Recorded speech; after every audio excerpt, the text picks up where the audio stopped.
No hablemos solo de COVID, ¿no? Tenemos que comenzar a abrir también nuestros horizontes, como ha dicho el presidente, además, meterle punche a la economía, por eso pues los feriados van a ser limitados, ¿no? En este julio, en estas fiestas patrias, y hoy también, no solamente pues hemos vivido esta semana estos cambios de esta nueva normalidad, el final de la cuarentena, sino que hoy el Congreso ha tenido o está teniendo también su último pleno en esta legislatura tan particular. Vamos a conversar sobre esta coyuntura con el ex primer ministro Juan Jiménez Mayor, a quien le doy la bienvenida. Un gusto, Juan, ¿cómo está usted? Y reitero, un placer conversar después de un tiempo. Muchas gracias, Enrique. Efectivamente, después de un tiempo, bueno, va a ser de repente un poco aburrido después de la entrevista con Alex Lora, pero bueno, vamos a hacer nuestro esfuerzo. Vamos a ver si salen. No sé si al Congreso le están saliendo los gallos de Alex Lora por ese lado. Yo quería comenzar con eso. ¿Cuál es su evaluación de este Congreso tan particular en estos tiempos tan particulares, además? Sí, bueno, creo que hay mucha desilusión de la gente por el Congreso. Quizás algunos enfocaron una posibilidad de que tengamos un Congreso a la altura de las circunstancias políticas e históricas en este momento del país, pero desafortunadamente el papel que están cumpliendo algunos congresistas, que hay que decirlo también, no es que todo el Congreso esté funcionando de esa manera. A mí me da mucha pena, por ejemplo, el caso de Manuel Merino, que es un parlamentario de mucha experiencia, que tiene que soportar en este momento toda la responsabilidad por ser el presidente del Congreso. Pero evidentemente lo que estamos viendo es un Congreso que no está dando la talla. Hay algunos congresistas que sí, digamos, tienen una performance particular, pero digamos, el último, esta amenaza que está haciendo el Congreso al Ejecutivo de interpelar a 6 ministros nos parece realmente un exceso, ¿no? La interpelación es un procedimiento parlamentario, yo diría, de última escala, ¿no? Hay una serie de procedimientos previos, como puede ser, por ejemplo, una invitación, que tiene el mismo efecto, ¿no? Donde se puede Exacto. efectivamente cumplir el procedimiento de que el ministro concurra y que pueda responder preguntas. Lo que pasa es que la interpelación ya es un procedimiento un poco agresivo, digamos, que puede conducir a una censura. Y lo penoso es que uno escucha en los medios a los congresistas, a algunos congresistas, ya planteando inclusive antes de escuchar a los ministros la posibilidad de una censura. Y esto creo que en los actuales momentos, en las circunstancias que estamos en el... Uy, parece que tenemos un problemita técnico que es parte de nuestra nueva normalidad que esperamos superar, ¿no? En cualquier momento. Pero, a ver, yo quería preguntarle a Juan Jiménez, ya vamos a retomar la comunicación en cualquier momento, pero precisamente la reflexión que uno quiere hacer en momentos como este, a ver, tan dramáticos, veamos este quinquenio, ¿no? Que hemos vivido como instituciones democráticas, no solamente, por supuesto, ¿no? Una investigación de largo aliento, como todo el tema Lavajato. Juan Jiménez, estamos con usted de nuevo, pero hablábamos cómo reflexionar, ¿no? Siempre pensando en el fortalecimiento de nuestra democracia. Hemos pasado por este quinquenio, por decirlo de alguna manera, traumático, donde se, digamos, llega a una disolución constitucional del Congreso que no por constitucional es menos inédita, ¿no? Y menos, digamos, disruptiva, evidentemente, e inevitablemente hay una esperanza democrática en la elección de un nuevo Parlamento, y uno esperaría que estos nuevos integrantes realmente ingresaran pues con una mentalidad, qué sé yo, distinta, y siempre reconociendo la importancia del Congreso como una institución fundamental en la democracia. Nadie quiere pues que un ejecutivo no tenga contrapesos, ¿no? Eso es evidente, pero por el otro lado uno ya llega a pensar que si hay una suerte de falla estructural por la cual nuestros parlamentarios ingresan, ¿no?, al edificio de Abancay o prenden su Zoom, ¿no? Y ya la cosa se complica. Uno se pregunta, oiga, esto es parte de nuestro sistema político, por eso es tan importante la reforma no va a ser suficiente. Quería pedirle esa reflexión antes de continuar ya, digamos, sobre el día a día. ¿Qué nos pasa por ese lado, por el lado pues legislativo? Sí, bueno, es básicamente el pasivo que tenemos de la clase política en el Perú. La carencia de partidos, la carencia de una institucionalidad fuerte que permita que podamos realmente tener una gestión adecuada en general. Y eso no solamente hay que decirlo en el lado del Congreso, hay que decirlo en el lado del Poder Judicial también, por supuesto, del Poder Ejecutivo. La carencia, digamos, de cuadros, la carencia de un servicio civil adecuado en el ámbito del Ejecutivo, por ejemplo, es un elemento importantísimo, ¿no? Y parece que el Congreso reproduce sus propias falencias, ¿no? Hemos visto a esta congresista Paredes, Así es. que también, como ha sucedido en los últimos congresos, en donde teníamos esta cosa de repartir los salarios de los funcionarios entre una manera absolutamente irregular, y por el cual entiendo que está siendo procesada esta parlamentaria, nos dice mucho de la falta de criterios, de la falta de, digamos, de las reglas que hay en el país, y creo que eso es muy, muy nefasto, ¿no? ¿Esto se arregla con una reforma política o esto se arregla a largo plazo? ¿Con qué se arregla? Porque claro, No, nada nos asegura que el próximo Congreso vaya a ser mejor que este también.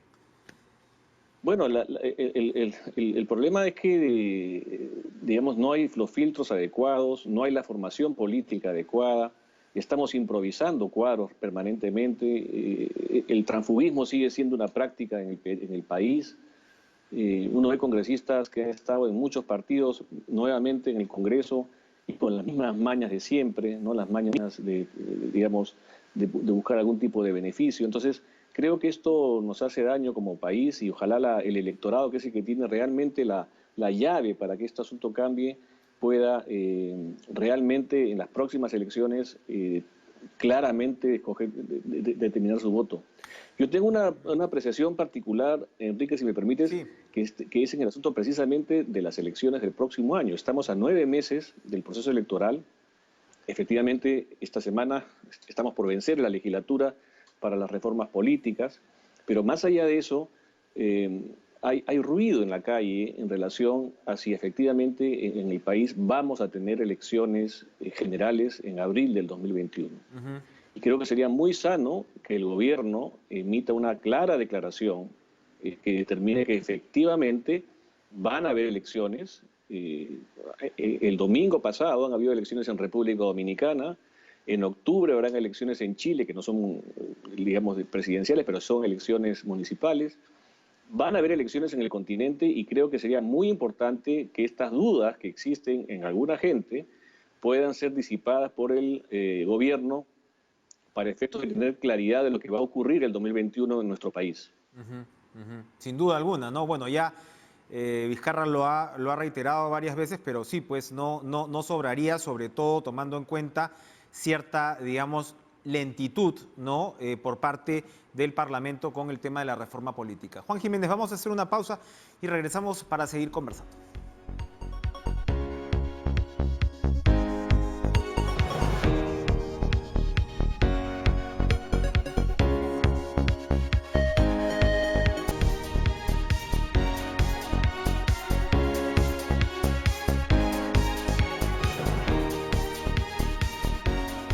Juan Jiménez, el Congreso está por votar la eliminación de la inmunidad parlamentaria. Está en este momento, bueno, ya sabemos que el tema de las restricciones a los sentenciados por corrupción en primera instancia para ser candidatos no pasó, ni siquiera al Pleno. No ¿Cuál es su balance al respecto? Bueno, sobre lo último, lamentable, esperábamos que precisamente para que puedan haber adecuados filtros, ninguna persona que tenga algún tipo de cuestionamiento judicial pueda postular al Congreso. Pero en relación a la inmunidad, creo que es importante el paso que se ha dado. Yo he escuchado comentarios de ex parlamentarios en estos días afirmar que, digamos, va a ser un paso atrás el hecho que se elimine la inmunidad parlamentaria.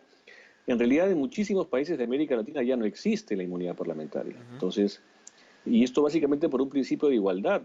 Digamos, todas las personas deberíamos tener los mismos derechos y, por supuesto, cualquier abuso a un parlamentario o a una persona natural, individual, deberíamos tener exactamente los mismos derechos para poder defendernos y que sea evidentemente la justicia la que aplique la ley de manera imparcial e independiente. Y ese debería ser el principio. Así que yo estoy totalmente de acuerdo y creo que es una gran reforma que el país esperaba, desafortunadamente causada por el abuso del derecho que tenían los parlamentarios durante el Congreso anterior, que a través de una serie de blindajes a ellos mismos han impedido que la justicia se aplique a varios parlamentarios que tenían cuentas que rendir ante la judicatura peruana. Así que creo que estamos avanzando de manera importante en la reforma en ese punto. ¿Y cuáles serían las pendientes para ir redondeando? ¿Cuál sería lo fundamental de lo que se puede lograr, siempre tomando en cuenta el comentario que usted hizo antes de la pausa, en el sentido de que, bueno, que hay que asegurar pues que las elecciones se van a dar el próximo año como se espera, ¿no? Bueno, vamos a tener un problema con digamos, el voto preferencial, que parece que no ha habido consenso para esto, pero creo que todavía tenemos tiempo para poder ver este asunto. Y lo que sí creo que va a ser importante, más allá de reformas constitucionales, es ver efectivamente cómo va a ser el proceso electoral en abril del próximo año, atendiendo a la situación sanitaria, la pandemia, cuáles van a ser las reglas sobre las cuales vamos a trabajar y hacer que efectivamente en ese momento, ojalá en abril del próximo año, tengamos una mejor situación sanitaria y de control del problema que tenemos el día de hoy. Usted que tiene una mirada puesta sobre la región y hablaba de estas elecciones que efectivamente se están realizando, ¿cuáles así son los puntos que podemos tomar en cuenta para seguir el ejemplo? Es decir, más voto Bueno, electrónico, ¿qué tipo de innovaciones, entre comillas, no, se están yo, tomando? yo creo que vamos a tener que hacer ajustes en el sentido de más centros de votación, probablemente. Por supuesto, el distanciamiento social, organización de mejores ubicaciones para que la gente no existan aglomeraciones ni colas. Habrá que trabajar en el asunto de las mesas de votación, porque hemos tenido en las últimas elecciones, si recordamos, muchas mesas no instaladas a tiempo, lo que justamente causaba las aglomeraciones, porque se congestionaban las mesas. Entonces vamos a tener que tomar algunas previsiones. Y creo que va a ser bien importante también poner la lupa sobre quiénes van a ser los nuevos, tanto a nivel del jurado como la OMPI y RENIEC. En este momento se están concursando los jefes de OMPI y RENIEC en la Junta Nacional de Justicia, y entiendo que en agosto se está eligiendo al nuevo presidente del Jurado Nacional de Elecciones por parte de la Corte Suprema. Entonces yo aspiraría a que estas entidades sean lo más transparentes posibles para efectos de que podamos toda la ciudadanía conocer bajo qué méritos, bajo qué circunstancias se eligen a estos funcionarios muy importantes para el futuro del país. Estamos hablando de elecciones claves para el Perú después de toda esta turbulencia política que hemos tenido en los últimos 4 años, y ver de qué manera tenemos 5 años por lo menos en paz, con tranquilidad, para efectos de que el Perú pueda reconstruirse de este desastre que nos ha generado la pandemia, ¿no? 12% de caída en el PBI este año y casi 10% de pobreza. Es un enorme desafío para quienes quieren conducir el país, para plantearnos cuáles son sus fórmulas de solución, hacia dónde tiene que llevarse el país, cómo vamos a remontar esta situación que nos ha hecho retroceder varios años atrás. Exactamente, o enfocamos la agenda o estamos fritos. Gracias, Juan Jiménez, por acompañarnos esta noche. Encantado. Bien, vamos a ir a una pausa, pero bueno, el Congreso pues está tomando decisiones, y está tomando decisiones, entre otras también, que tienen que ver con el Tribunal Constitucional e incluso con el reparto de presupuesto pues en un sector como el de educación. ¿Qué piensa el constitucionalista Samuel Abad? Lo vamos a conocer tras la pausa.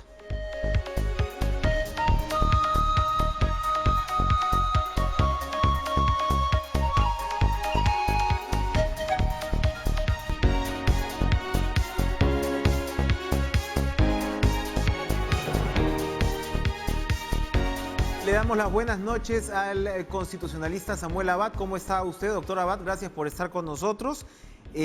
Lo primero es preguntarle sobre esta decisión del Congreso, bueno, de modificar la elección de magistrados del Tribunal Constitucional, que va a ser por concurso público, se elimina la figura de la invitación.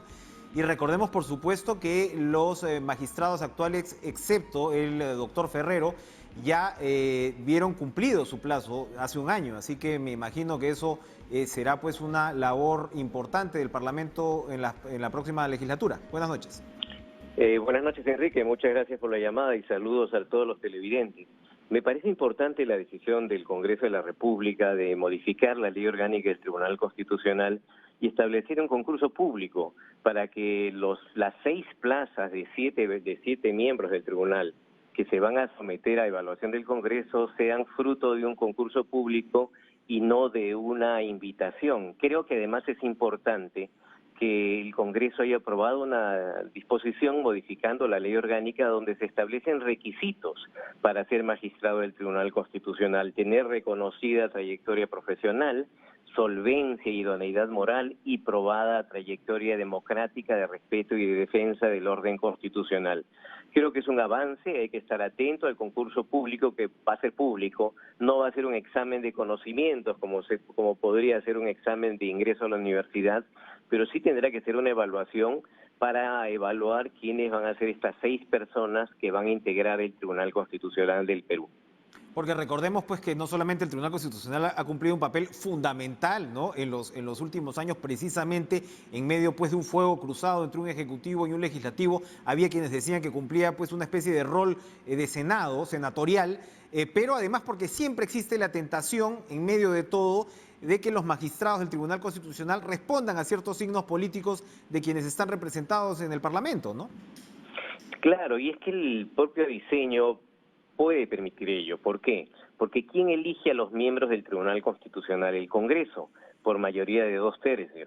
Y da la casualidad que en esta ocasión se van a elegir a 6 magistrados. Lo que hay que evitar es que se repartan los magistrados, los partidos políticos que están en el Congreso, como en alguna ocasión se quiso hacer.